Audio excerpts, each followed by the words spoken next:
बिनविरोध निवडणुकीत युतीचा खेळ. अंबडमध्ये कारके यांचा आरोपांचा पाऊस. अंबड खरेदी विक्री महासंघाच्या निवडणुका बिनविरोध पार पडल्या असून भाजप व राष्ट्रवादी काँग्रेस, शरदचंद्र पवार गट यांची युती या निवडणुकीत पाहायला मिळाली. या बिनविरोध निवडणुकांवर राष्ट्रवादी काँग्रेस, अजित पवार गटचे जिल्हा कार्याध्यक्ष चंद्रकांत कारके यांनी गंभीर आरोप केले आहेत.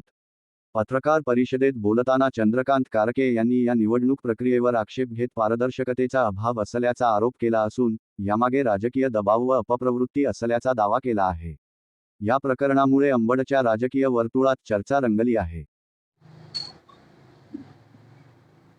अंबड खरेदी विक्री संघ म्हणजे अलिबाबाची गुफा आहे असं माझं मत आहे.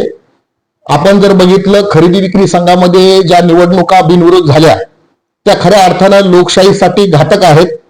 कारण लोकशाहीची व्याख्या सांगत असताना मला तुम्हाला सांगायचंय, लोकांनी लोकांसाठी लोकांच्या चालवलेलं राज्य म्हणजे लोकशाही आहे. आणि या लोकशाहीमध्ये जर या ठिकाणी बिनविरोध निवडणुका होत असतील तर ही खऱ्या अर्थानं हुकुमशाहीकडे वाटचाल आहे.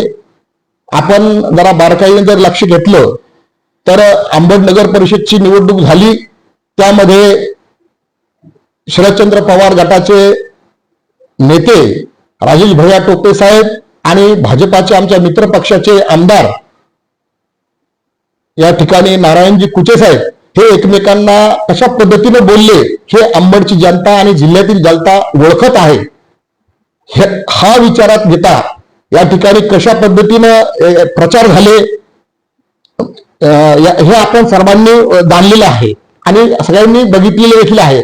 परंतु खऱ्या अर्थानं मला सांगायचंय की अंबडचा जो खरेदी विक्री संघ आहे ही अलिबाबाची गुफा आहे. यामध्ये संपत्ती दडलेली आहे आणि म्हणूनच पूर्व आणि पश्चिमकडे असणारे जे दोन टोक आहेत, मग ते राजेश टोपे साहेब असतील किंवा मग माजी आमदार या ठिकाणी आमदार नारायण कुचे साहेब असतील, हे एकत्र येऊन यांनी बिनविरोध निवडणूक केलेली आहे. या बिनविरोध निवडणुकीला आमचा राष्ट्रवादी काँग्रेस पार्टी म्हणून विरोध आहे. खऱ्या अर्थानं जर या ठिकाणी जर ही निवडणूक झाली असती तर खरे जे काम करणारे कर्तृत्ववान जे उमेदवार आहेत ते खऱ्या अर्थाने जनतेच्या समोर आले असते, जनतेने त्यांना पसंती दिली असती आणि नक्कीच या ठिकाणी खरेदी विक्री संघामध्ये चांगलं काम या ठिकाणी झालं असतं. परंतु जुनी मन आहे की ती मन या ठिकाणी मला वाटतं ही लागू होते. जुनी अशी मन आहे की आओ चोरो बांधो भारा, आधा हमारा आधा तुम्हारा, अशा पद्धतीनं दोन पक्ष या अंबड शहरात आणि जालना जिल्ह्यात असल्यासारखं यांनी खरेदी विक्री संघाची बिनविरोध निवडणूक केलेली आहे. तुम्ही लोकशाहीमध्ये बघा, सर्वात जास्तीत जास्त जे पक्ष असतात आणि त्या लोकशाहीमध्ये निवडणुका घेतात तर खऱ्या अर्थानं कोणाकडे जनमत आहे हे आपल्याला या ठिकाणी कळतं. म्हणून बिनविरोध ज्या निवडणुका झाल्या या सहकार कायद्यानुसार, मी जबाबदारीने बोलतोय, सहकार कायद्यानुसार कोणतेही नॉर्म्स यांनी वापरलेले नाहीत. म्हणून ही बिनविरोध जी निवडणूक आहे ही पुन्हा घेण्याबाबत मी लवकरच आमचे सहकार मंत्री बाबासाहेब पाटील साहेब यांच्याकडे याविषयी तक्रार करणार आहे आणि जनतेतून पुन्हा निवडणूक घ्यावी असा आग्रह धरणार आहे. सहकार कायद्याचे जे आयुक्त आहेत त्यांच्याकडे देखील मी तक्रार करणार आहे आणि ही निवडणूक लोकांनी पसंत करूनच झाली पाहिजे अशा मताचा मी आहे. अंबड शहरामध्ये या ठिकाणी भाजप आणि राष्ट्रवादी हे दोनच पक्ष नाहीत. या ठिकाणी राष्ट्रवादी काँग्रेस पक्ष अजितदादांचा पक्ष आहे, वंचित बहुजन आघाडी आहे, आरपीआय आहे, या ठिकाणी मी तुम्हाला सांगतो शिवसेना आहे, उभाटा आहे. सर्वच या ठिकाणी पक्ष असताना दोन पक्ष एकत्र येऊन बिनविरोध निवडणूक कशी घेतात हा मला या ठिकाणी लोकशाहीमध्ये विचारलेला मला जो प्रश्न आहे तो तुमच्या समोर मी सांगत आहे. म्हणून येणाऱ्या काळामध्ये या ठिकाणी लोकशाहीप्रमाणे निवडणूक झाली पाहिजे. कायदेशीर बोलायचं झाल्यास या ठिकाणी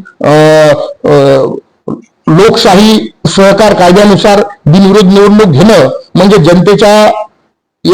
जनतेच्या जनमताचा खून केल्यासारखा आहे. म्हणून बिनविरोध निवडणूक न होता या ठिकाणी निवडणूक झाली पाहिजे आणि निवडणूक होण्यासाठी या ठिकाणी त्यांनी जे बिनविरोधचे नॉर्म्स या ठिकाणी वापरलेले आहेत ते बेकायदेशीर आहेत, सहकार कायद्याला धरून नाहीत.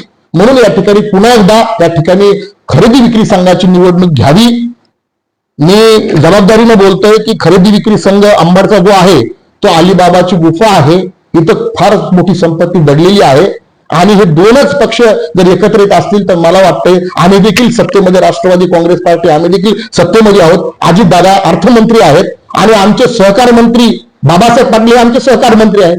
तर नक्कीच या ठिकाणी निवडणूक होणार, यात ती मात्र शंका नाही. याबाबत आम्ही सरकारकडे मागणी करणार की अंबडचा खरेदी विक्री संघाची निवडणूक जी आहे ती बिनविरोध न होता लोकशाही प्रमाणे या ठिकाणी ती लढली गेली पाहिजे. आणि याच मताचा मी आहे.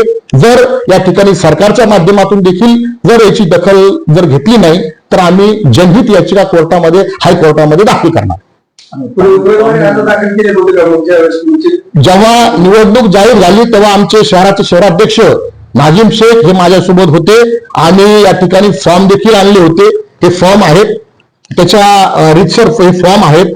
आमचे शहराध्यक्ष आमच्या सोबत होते, हे फॉर्म आहेत आणि आम्ही त्या काळामध्ये या ठिकाणी फीस देखील त्या काळात एआर ऑफिस जे भोईटे साहेब आहेत त्यांच्याकडे भरलेली होती. परंतु कोणतीही इलेक्शन संदर्भातली माहिती आम्हाला न झाल्यामुळं या ठिकाणी हे म्हणजे कोणत्या पेपरला दिलं, कोणत्या मीडियाला दिलं की ही इलेक्शन चालू आहे म्हणून ही गुप्त पद्धतीने झालेली निवडणूक आहे. हे लोकशाहीला धरून नाही, म्हणून पुन्हा एकदा निवडणूक घ्यावी असं या ठिकाणी मी तुमच्या मीडियाच्या माध्यमातून सांगतो आणि नक्कीच आम्ही घ्यायला लावू.